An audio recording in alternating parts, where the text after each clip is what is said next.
ज्ञानामृत का मंगलमय सेवन करा चुके हैं।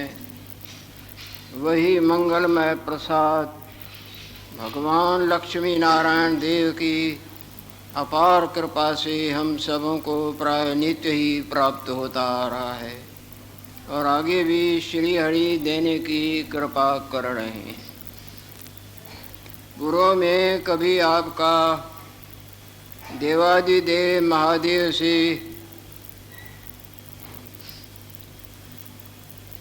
दैव के विषय में आपस में चर्चा चली थी, जिसमें बहुत कुछ भगवान शंकर समझाते आए और आगे भी समझाते आ रहे हैं। ये मुनीश्वर आत्मसत्ता सर्वत्र अनुस्यूत है। परमात्मा दे सब जगह, हर जगह, हर समय, सब में सब कुछ भरपूर है। जिस तरह कपड़े के ताने बाने में रूई भरपूर है, इसी तरह आत्मसत्ता यानी ईश्वर कहो, आत्मा कहो, चैतन्य कहो, सर्वत्र भरपूर है, अनुस्यूत है, पूर्ण है।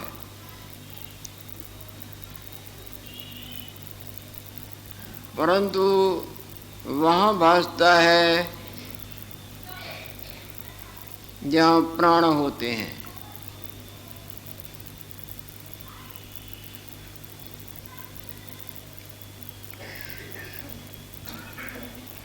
पावर तो बिल्कुल हर एक ट्यूबलाइट इत्यादि बल्बों और लोहे के चरखियों के अंदर भरपूर है, परंतु जहाँ तारों का संयोग पूरा होता है वहाँ वो दिखता है।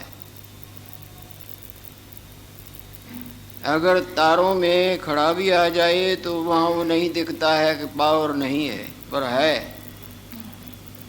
इसी तरह परमात्मा दे आत्म भगवान सर्वत्र अनुस्यूत पूर्ण है, ओतप्रोत है। परंतु हे मुनीश्वर, जहाँ प्राण कला होती है वहाँ भासता है। पत्थरों में भी है, वृक्षों में भी है, जितने भी जड़ वर्ग हैं उनमें भी है, परंतु जिन जिन में प्राण है वहाँ दिखता है कि चैतन्य है। उसमें आप समझाते हैं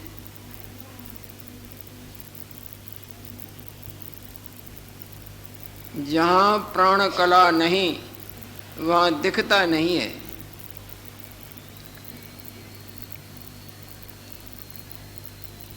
दीवारों में, खंभों में प्राण कला नहीं, ये जड़ वर्ग कहलाते हैं।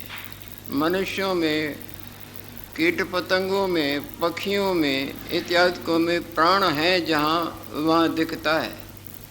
ये चैतन्य है, परमात्मा है। वरना है हर जगह, हर समय, सब में सब कुछ। आप उसमें दृष्टांत देते हैं, सूर्य नारायण का प्रकाश तो सब जगह पड़ता है, परंतु जहाँ उज्जवलता होती है वहाँ उनका प्रतिबिंब दिखता है। मकान में प्रतिबिंब नहीं दिखेगा, शीशा उज्जवल है उसमें दिखेगा। इसी तरह और भी कोई वस्तु उज्जवल होती है तो वहाँ बदले में प्रतिबिंब दिखता है, वरना है तो सब जगह ना। परंतु जहाँ उज्जवल स्थान जल होता है अथवा दर्पण होता है, तहाँ भगवान सूर्य नारायण का प्रतिबिंब दिखता है और जगह नहीं भासता। तैसे आत्मसत्ता सर्वत्र है, परंतु जहाँ प्राण कला, जिसको पुण्यष्टक भी बोला जाता है, मन बुद्धि चित्त अहंकार, जिनको अंतःकरण बोला जाता है, परंतु जहाँ प्राण कला पुष्ट को होती है तहाँ भासती है, और जगह आत्मा नहीं भासता।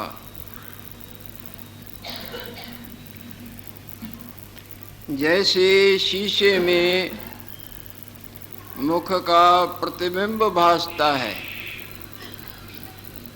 मगर लकड़ी में थोड़ा ही भासेगा, उसमें उज्ज्वलता नहीं, उसमें उज्ज्वलता विशेष है। कोई वस्तु ही होती है, उसमें बहुत बारीकी से उज्ज्वलता होती है तो उसमें भी दिखता है। जैसे दर्पण विखे मुख का प्रतिबिंब भासता है,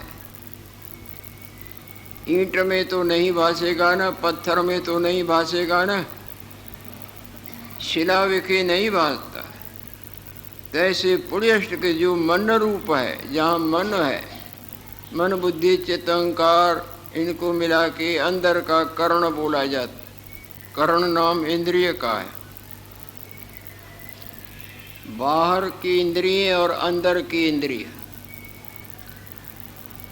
बाहर की काम करने की इंद्रिय 5 होती हैं और ज्ञान प्राप्त कराने की इंद्रिय 5 होती हैं। नेत्र इंद्रिय रूप का ज्ञान कराती है, और कान इंद्रिय शब्द का ज्ञान कराती है, और ये त्वचा इंद्रिय स्पर्श का ज्ञान कराती है। कोमल है, कठोर है, ऐसा है, तैसा है।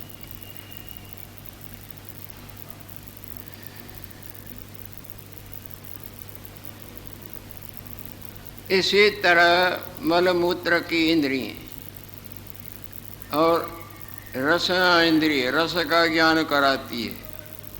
नेत्र रस का ज्ञान नहीं कराएंगे और रसना रूप का ज्ञान नहीं कराएगी। इनका अलग अलग धंधा है, अलग अलग काम है। जहाँ पुण्यष्टक मन रूप है, सर्व का कारण है, और यही जन्म और मरण मैं और तू का बीज है।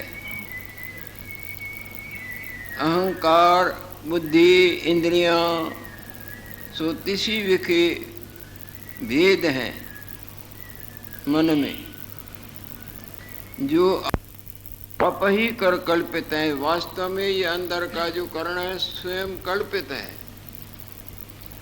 जैसे आपका स्वप्नी, आपकी स्वप्ने वाली मैं, वो सब झूठी है ना, पर वो सत्य की तरह चमक चमक के ये दिखाती है, वो दिखा। इसी तरह इस रूप में जो अंतःकरण है वो सब मायामय है, ब्रह्म रूप है, खुद कल्पित है। परंतु जहाँ ये होता है वहाँ प्रतिबिंब पड़ता है।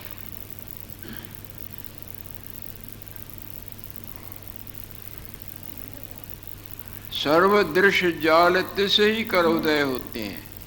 सारा दृश्य को इसको जाल बताते हैं भगवान शंकर। जैसे जाल में उलझा हुआ, फंसा हुआ कष्ट का अनुभव करता है, इसी तरह इस दृश्य के सत्यता के भाव से उलझा हुआ जन्म पर मरण, मरण पर जन्म, युगों के युग परा भुगतान करता है। सर्व दृश्य जाल तिसे ही कर उदय होते हैं, अपर वस्तु को नहीं। यह भले प्रकार है, ये मुनीश्वर ये अच्छी तरह से हमने अनुभव करके देखा है।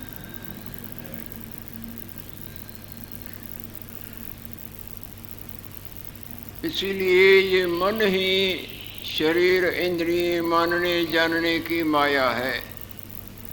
इसी करके ही जन्म पर मरण, मरण पर जन्म प्रदान होता है, वरना आत्मसत्ता में इसका कोई भाव नहीं। ये अभाव रूप है, कल्पित है। कल्पित वस्तु झूठी बोली जाती। यह भले प्रकार अनुभव किया है, ताते मन ही देहादिक को प्रवर्तता है। सो परमात्म तत्व वस्तु तिसे विखे भासते, मन में ही भासता है। जैसे दर्पण में प्रतिबिंब दिखता है, इसी तरह मन में चैतन्यता दिखती है, पर वो मन चैतन्य से ऐसे अलग है जिस तरह हवा की वजह से वो पानी ही लहड़ बुदबुदे झाग चक्र के रूप में दिखता है, पर वो हवा पानी नहीं, पानी मिथ्या, हवा मिथ्या और पानी सत्य है। हवा ही रूप नाम दिखाती है, नाचना कूदना, जन्मना मरना, पर वास्तव में जो पानी है वो हर बुदबुदे में हर जगह उत्प्रोत है और वो पानी से सदा असंग है, हवा से सदा असंग है। इस तरह से यहाँ अध्याय समाप्त हुआ है। आगे भगवान शंकर दूसरे अध्याय में समझाते हैं। 32वां सर्ग, 32वां सर्ग निर्वाण प्रकरण और पूर्वार्ध। ईश्वरोपाख्याने देहपात विचार वर्णनम। भगवान शंकर इस अध्याय में देह की नश्वरता इत्यादि के ऊपर प्रकाश डालेंगे और आत्मा के सत्व पर और भी अधिक समझाने की कृपा कर रहे हैं। ईश्वर उवाच, भगवान शंकर बोल रहे हैं, हे मुनीश्वर,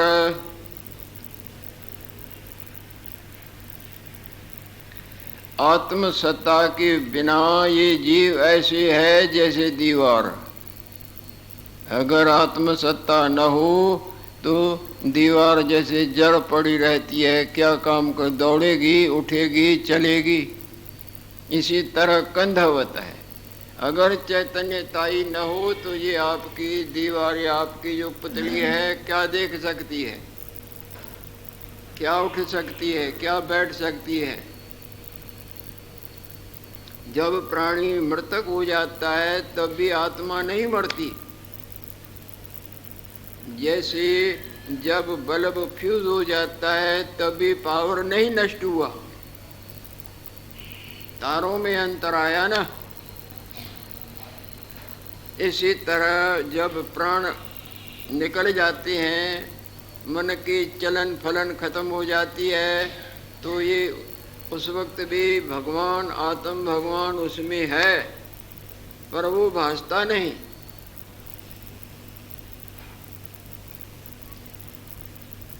ये तो आपके अनुभव सिद्ध बात है। जब बल्ब फ्यूज हो जाता है, ट्यूबलाइट के तारों में हरकत पैदा हो जाएगी, नहीं जगेगी, पर पावर तो है ना।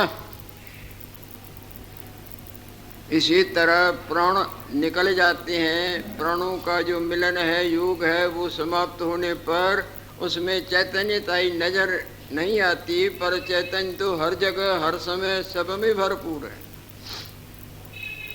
और वहाँ ही प्राणों का योग जुड़ जाता है तो वही बोलने लगता है ना।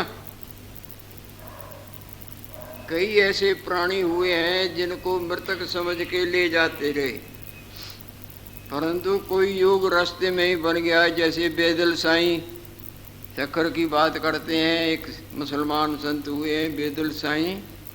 वो बैठे थे, कोई गुजर गया था, उसको बांध के ले जाते थे। पूछते हैं ना लोग, कोई जाता है, भाई कौन गुजर गया है? तो वो पूछा कि ये कौन गुजर गया है? साईं, ये आपका मोदी, जिससे आप खाने पीने की आटा दाना इत्यादि। अरे भाई मोदी, अभी तुम्हारा हमारा हिसाब ही नहीं हुआ है और तुम चले भी जाते हो। बाबा हमसे हिसाब तो कर जाओ, रुको रुको, हिसाब करो और फिर जाओ। संत थे, भगवान तो सबके हैं ना, हिंदू होए, मुसलमान होए, चाहे क्रिश्चियन हो। उसको उतारा और उसकी रस्सियाँ खोली, उठ बैठा। भाई भगत जी, हिसाब किताब किया नहीं है और आगे ही तुम चले जा रहे हो, हिसाब तो करो। कि इस तरह की लीलाएं हुई है संसार में। तो उसमें प्राण, फिर वो जीव जो था ना निकला हुआ, प्राणों के छकड़े पर बैठ के जा रहा, वो प्राणों पर छकड़े को वापस करवाया, उसमें प्रवेश किया और वो बोलने लगा। कितना अरसा था। इसी तरह और बालक हुए हैं। बाबा अटल साहब जी छोटे ही थे, उसका एक मित्र था, वो गुजर गया, मोहन ऐसा कोई नाम था। अभी तक उनका स्थान बना हुआ है। उधर अमृतसर में कहते हैं बाबा अटल पकी पकाई गत, यानी पकी पकाई रोटी वहाँ मिलती है, उनका स्थान है जोरदार। तो वो उसका दोस्त जो खेलते थे जा रहा था, कौन कौन, बोले तुम्हारा ये दोस्त, अरे नहीं भाई अभी हमारा दाव तो पूरा दे जाओ, हमारा तुम्हारी तरफ दाव निकलता है, पहले ही भगते हो, उतारो उतर उठ बैठा। आपस में खेलते थे। तब वो बड़े ने देखा, अमरदास साहब ने देखा कि भाई एक म्यान में दो तलवारें नहीं पड़ती हैं, जा तुम जा हम। तो वो बाबा अटल ने अपना शरीर छोड़ दिया। ऐसे कई कई चमत्कार हुए हैं संसार में, कोई एक एक दो की बात नहीं। बांध के ले जाते हैं, चाहे कोई जगह ने वो वहाँ पहुँचने पर हिल पड़ते हैं, हिलते हैं, अरे तो जिंदा है, वो तो मरा हुआ समझ के ले गए थे, बंद उठ खड़े होते हैं, उनमें प्राणों का योग आ जाता है। इस तरह से एक घटना सुनाई। इधर गए थे कहीं एटा की तरफ, वहाँ वो लोग सुनाते थे कि बोले एक ये हम बाई है जो गुजर गई थी, तो उसके चूल्हे को कहीं तो देर से जलाते हैं ना, कहीं दिन लग जाते हैं, कहीं कोई नहीं होता है तो जल्दी ही उसको फूंक देते हैं। जल्दी फूंक दिया था। जब वो यमगण उधर पहुँचे, उसके जीव को लेके, जीव निकल वासना रूप जीव को ले जाते हैं, तो वहाँ हिसाब किताब हो रहा, अरे ये क्या किया, ये नहीं है, वो पास में जो वो बीमार पड़ा वो पड़ी है ना, उसका जीव, उसको लाना है। अब वो धर्म इधर जो वापस यमगढ़ लाए तो उसका तो शरीर दूसरों ने जला भी दिया था, पड़ोस वालों ने। अब क्या करें, उसके जीव से, देह से जो जीव निकला, जीव छुटको जब देह से 12वें दिन जीव निकला था। अब क्या करें, बोले भाई अब इसको ऐसे करो, उसके जीव को निकालो और इसको उसमें डालो। देह तो दूसरे की थी, पहले वाले की, पर जीव इसका था। बोले अभी जिंदा है, इसकी शरीर दूसरा था और जीव निकला हुआ दूसरा, और जहाँ जीव था उस घर से उसका बड़ा प्रेम। सारा मामला जीव में था ना, रकम तो सारी खाते में जमा थी ना, जिसके खाते होगा उधर भी हिसाब होगा ना। बोले यहाँ ऐसा भी हुआ है, धर्म गणों से, जम गणों से भी कभी कभी गलतियाँ हो जाती हैं। बड़ा संसार है ना, जिसका कौन हिसाब को लगाए। तो यहाँ भगवान शंकर बताते हैं आत्मसत्ता बिना जीव कंधवत होता है। जैसे मड़ पुतली पड़ी हो, आत्मसत्ता का योग हो जाए, वो जीव फिर वापस आवे, उसमें दिखने लगेगा। शीशे में प्रतिबिंब दिखता था, शीशे को आपने उल्टा दिया तो उसमें लकड़ी में थोड़े ही दिखेगा, फिर जो यूं कर दें तो उसमें दिखेगा।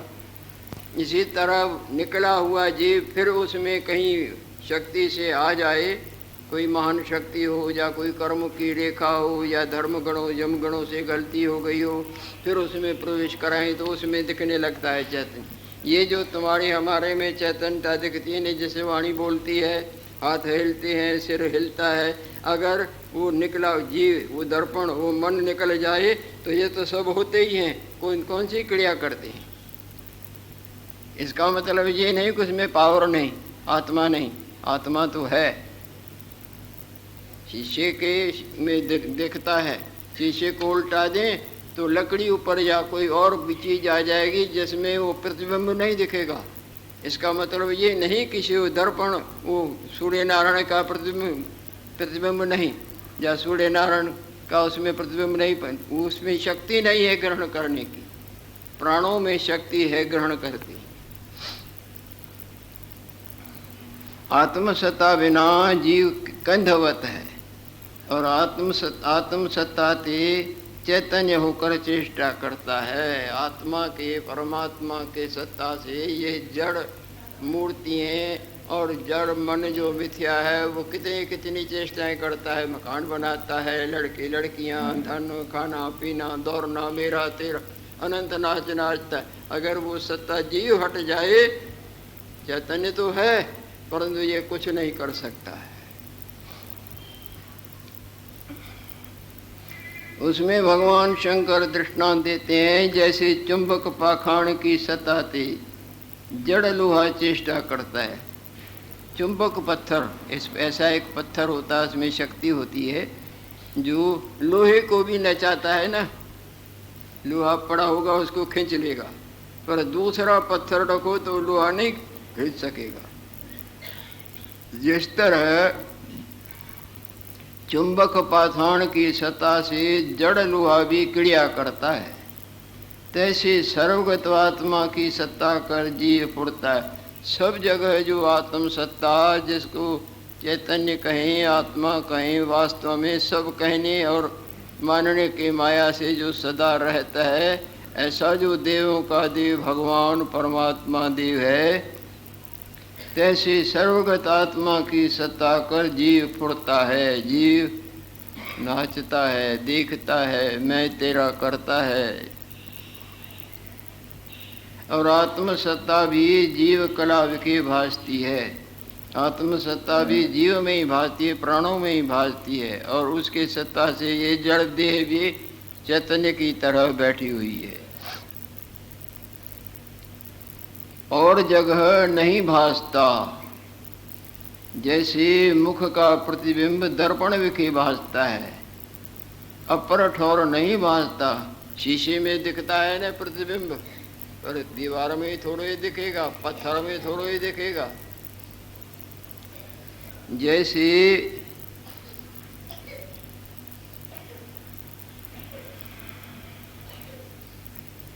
जीव और आत्मसत्ता भी जीव कला की भासती है, पर ठोर नहीं भासती। जैसे मुख का प्रतिबिंब दर्पण विखे भासता है और जगह नहीं भासता है, तैसे परमात्मा सर्वगत, सब जगह पूर्ण, सर्वशक्ति भी है। परमात्मा सब जगह पूर्ण है और सर्वशक्तिमान भी है, परंतु भासता जीव कला विखे है। जहाँ प्राण है, जहाँ मन है, वहाँ भासता है। ये मुनीश्वर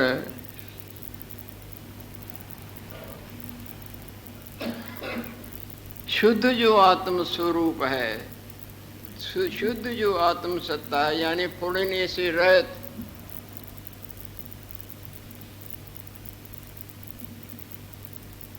शुद्ध आत्म स्वरूप ते जो इस जीव कला का उत्थान हुआ है।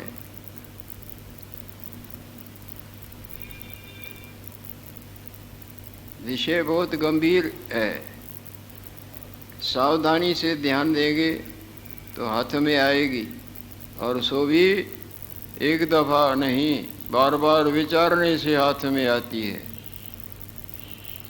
शुद्ध जो आत्म सत्ता है, इस जीव कला का उत्थान हुआ है।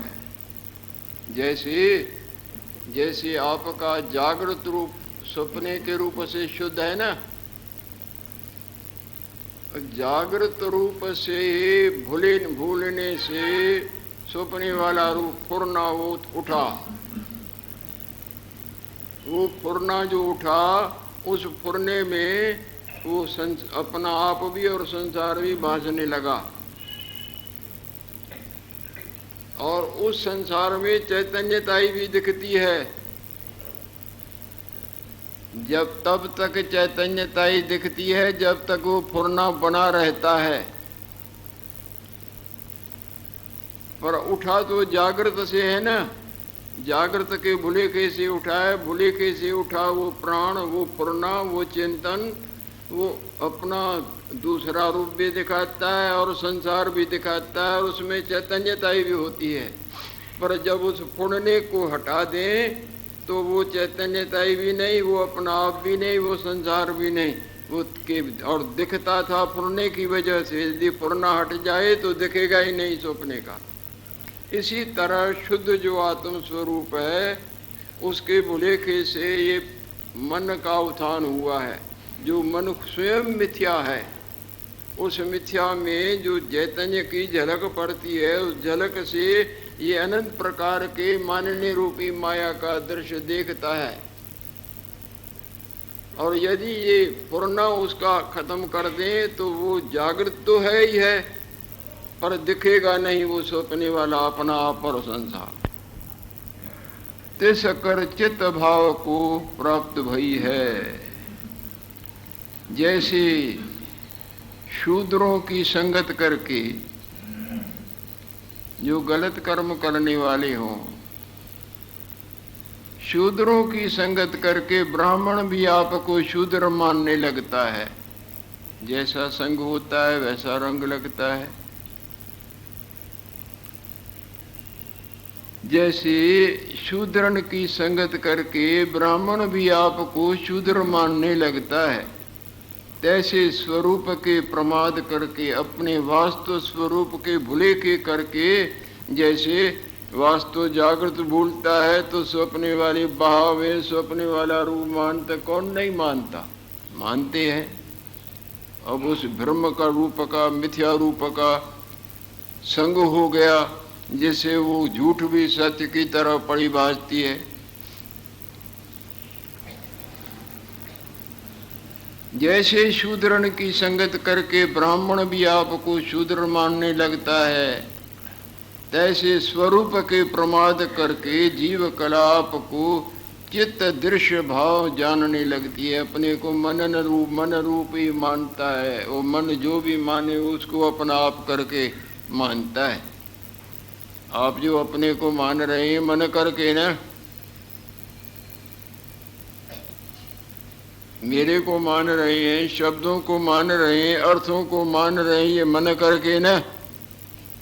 और यहाँ बैठे ही आपका मन का वेग दूसरी तरफ चला जाए तो वो मानेंगे, ये मानेंगे। ये सारा मननमय है, मनमय है। चित्ते चलती संसारो, सारा संसार मात्र चित्त के चलन के न भूतो न भविष्यति, ये वास्तवता है। जितने भी लहड़े हैं, झाग हैं, चक्र हैं, बुदबुदे हैं, ये हवा मात्र है ना, हवा करके मानते हैं ना। और वो हवा वास्तव में पानी नहीं, पानी हवा से सदा न्यारा है। जिस तरह आपका स्वप्ने वाला फुरना जागृत आपका उनसे सदा न्यारा है ना, सत्य की तरह दिखते हैं। फुरने से स्वप्ने वाला संसार, अपना आप, भला बुरा, करना धरना सब सत्य की तरह दिखता है, पर वो सत्य नहीं। सत्य तो जागृत है। उस जागृत के भुलेखे से वो फुरना उठा है, और उस फुरने में ही अपना आप और संसार सत्य की तरह पड़ा भासता है।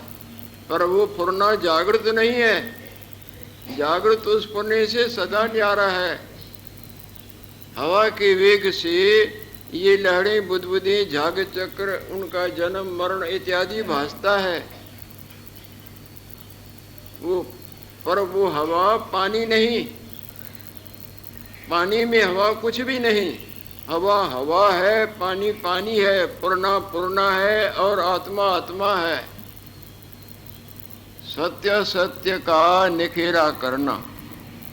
धातु की वजह से ये कुंडल कंगन बटन बना है, पर वो कुंडल कंगन बटन सोना भासता है, पर सोना उस धातु के संग से सदा न्यारा है। न्यारा होते भी जब तक मिलान से मानते हैं तब तक रूप नामों की माया दिखती है।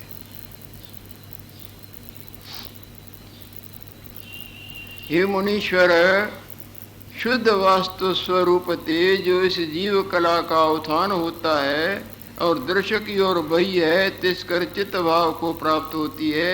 जैसे शूद्रन की संगत करके ब्राह्मण भी आपको शूद्र मानने लगता है, तैसे स्वरूप के प्रमाद करके अपने आप का जो भुलेखा है उसको बोलते हैं स्वरूप का प्रमाद। जैसे नशे के योग से अपना रूप भूल जाए और मानने लग जाए, पर वो मिथ्या मानना है, असली रूप में वो मानना कुछ भी नहीं। जैसे जागृत रूप में स्वप्ने का मानना भुलेखे से उठा है और वो मानना जागृत में कुछ भी नहीं, इसी तरह ये मानना हम फलाने हैं फलानी हैं, मैंने किया करूँगा, ये मेरा ये तेरा, ये भला बुरा, ये मानना सब अपने स्वरूप के भुलेखे का परिणाम है। और ये भुलेखा ये मानना अपने असली स्वरूप में नहीं। जब तक इस मानने में जिएंगे तब तक तो संसार संसार, मरना जन्मना जन्मना, इसका निखेरा करना है, सत्य सत्य का विचार करना है। जैसे जागने के जागना मानो सपने के संसार का विचार करना है, जागने से वो माया नहीं रहती। इसी तरह सत्य सत्य के विचार से ये मानने की माया नहीं रहती है, सत्य सत्य ही रह जाता है, असत्य सत्य हो नहीं सकता है। स्वरूप के प्रमाद करके जीव कला आपको चित्त भाव दृश्य भाव मानने लगी है। अज्ञान करके आच्छादे जीव महादीन भाव को प्राप्त, अज्ञान करके जागृत के भुलेखे करके कितनी मुसीबतें सपने में भुगतान होती हैं। इसी तरह जागृत जो चैतन्य स्वरूप है उसके भुलेखे करके ये हमारे हृदय में रूप की, नाम की, जन्म की, मरण की, मेरे की, तेरे की, दुख की, सुख की सब भावनाएं ऐसे चेंट गई हैं जैसे कोई पिशाच चेंट जाए। और पिशाच का चेहटा मन माना नाच नाचता है, नहीं भौंकता है, गिरता है, उठता है, कई को तो करता है। इसी तरह ज्ञान रूपी पिशाच, किसका ज्ञान? अपने आप का, अपने आप के अज्ञान रूपी पिशाच करके ये जन्म पर मरण, मरण पर जन्म के चूड़े पहनना उतारना पड़